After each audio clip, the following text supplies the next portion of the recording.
and then they committed mass suicide just to avoid being caught and killed by the Romans. It's an amazing archaeological site.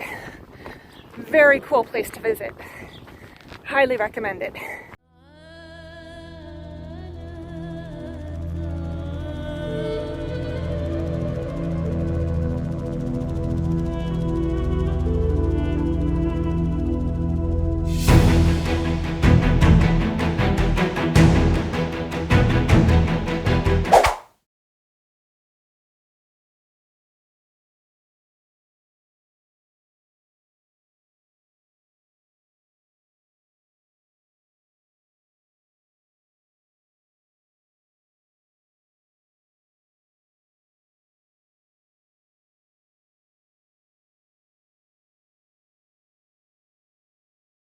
Hey everyone, my name is Jo and I'm the Kosher Ninja.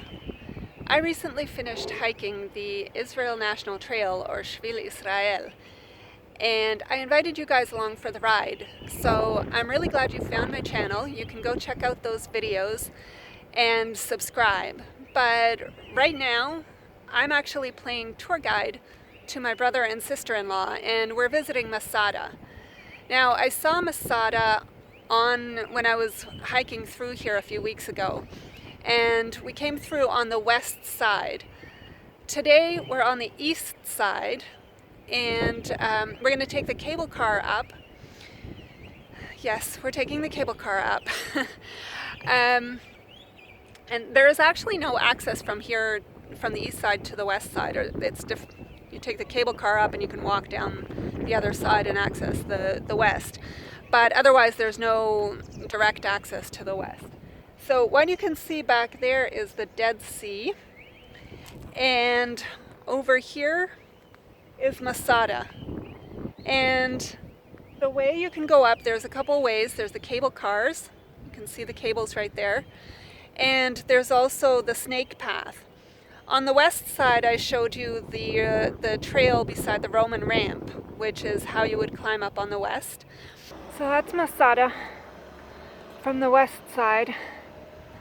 And you can see the trail that goes up and the Roman ramp that they built to breach the stronghold. That's generally considered the easier way. The snake path takes about 45 minutes to an hour. And you can see how it snakes up the mountain on switchbacks. And I've climbed it before. I would climb it today, but I'm with my brother and sister-in-law, so we're going to take the cable car. And we're going to go up to the top and tell you more about this place.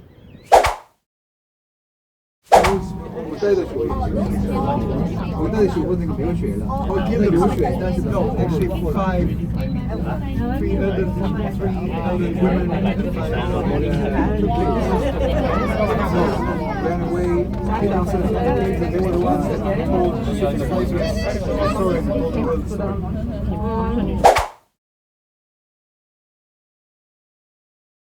So, as I explained to you before, Massada was originally King Herod's summer palace. And it's a huge complex of actually multiple palaces up on top of this flat mountain. And it's unbelievable how well it's preserved and how amazing these ruins are. This part is pretty much left as it was when it was excavated. And it's one of the multiple storerooms. It's huge. I'm going to say it's probably about 20 meters long. More than 20 meters long, 25 to 30 meters long by about 4 or 5 meters wide. And there's just a whole hallway of these storehouses. They stored food, liquids, waters, and ammunition. And some of them, you'll see, we can go into this one.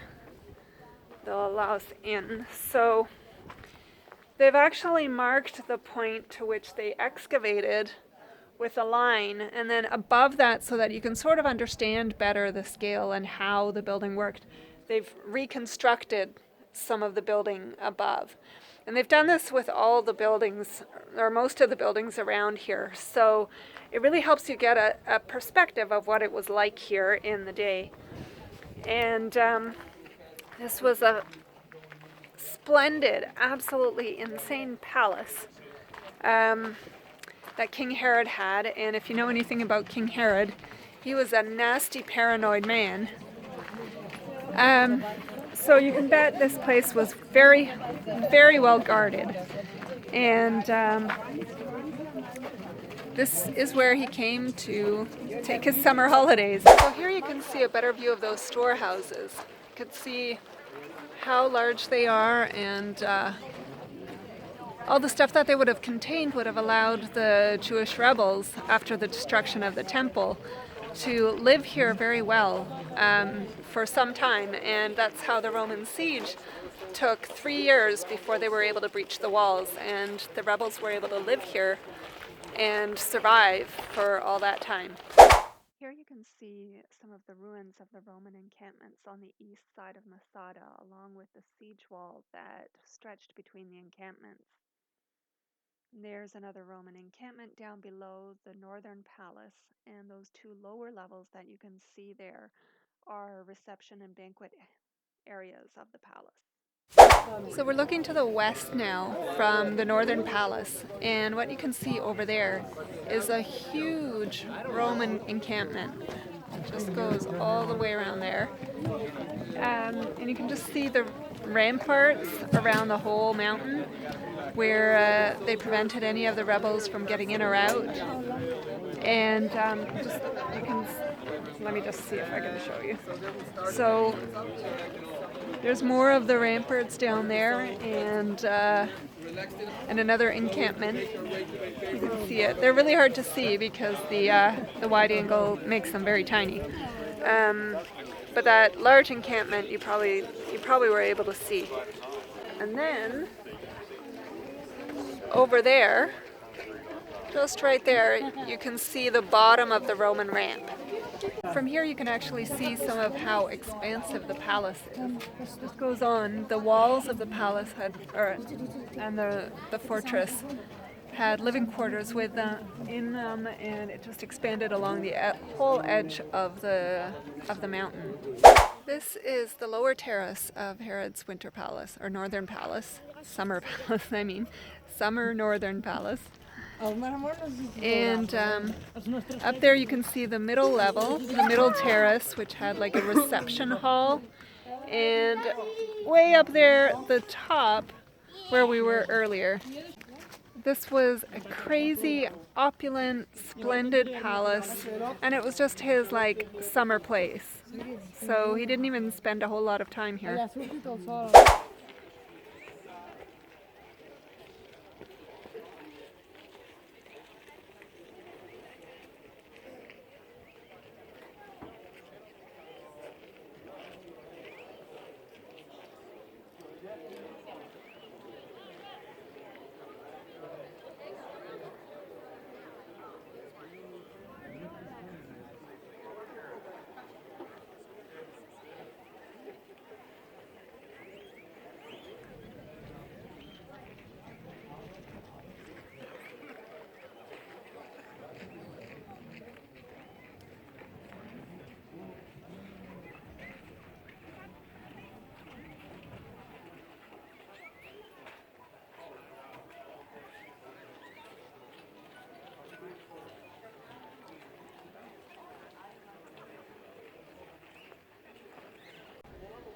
So this is the view from the bathhouse roof, and you can see the storerooms that we looked at earlier that would have stored grain and all kinds of food that the rebels would have been able to access while they were up here for years.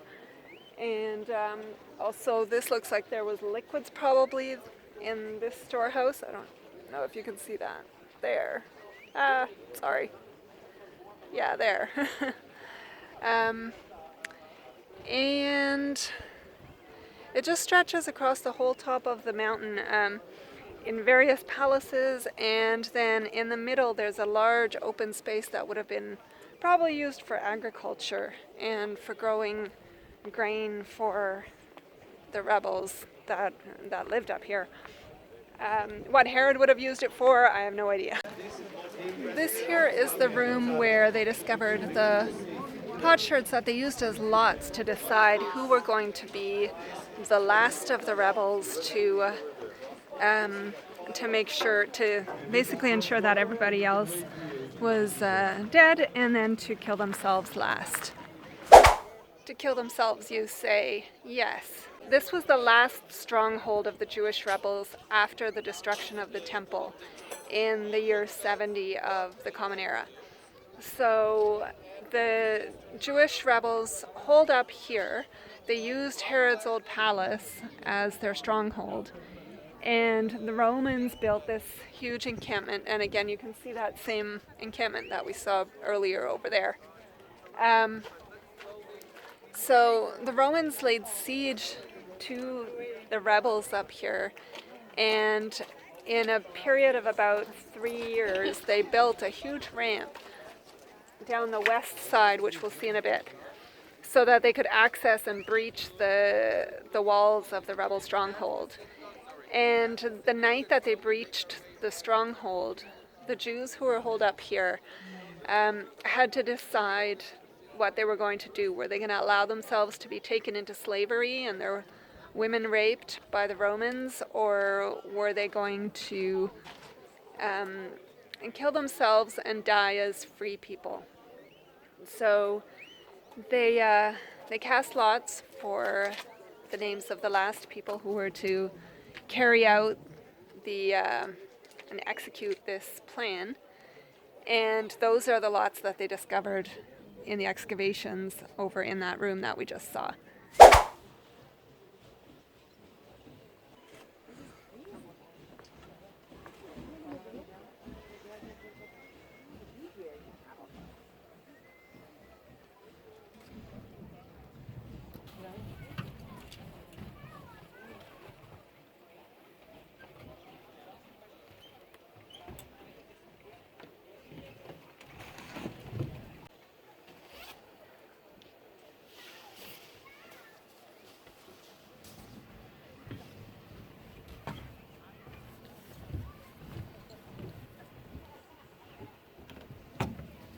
So here you get a great view of the Roman ramp. It took them 3 years to build this ramp and to finally breach the siege of the rebels up here on Massada.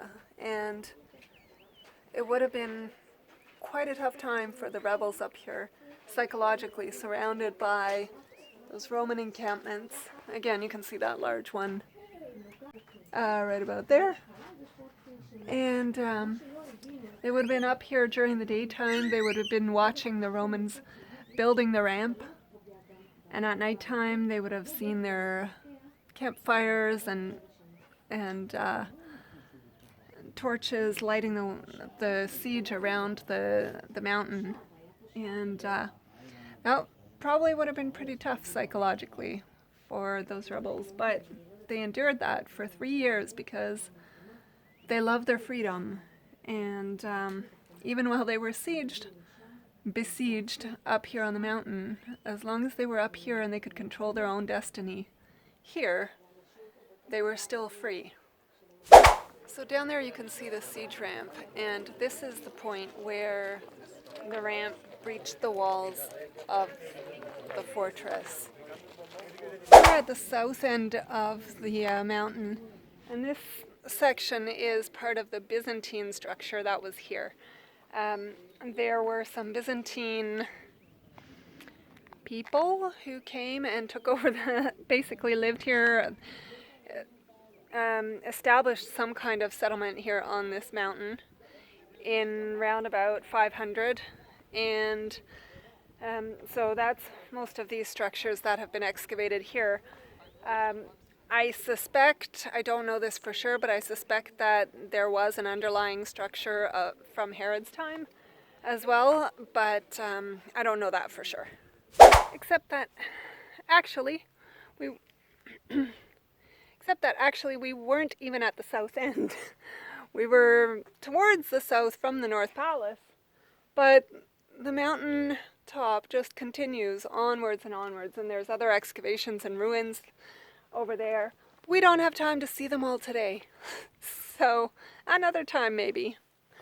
Or, of course, you can come and see them for yourself. So if you like this video, give me a thumbs up and subscribe and share this video with your friends. If you've been to Massada, or you have any questions about Massada or about hiking on the Shvil or in Israel, leave me a question or comment down below. And I think that's it for this time. So, shalom, eh?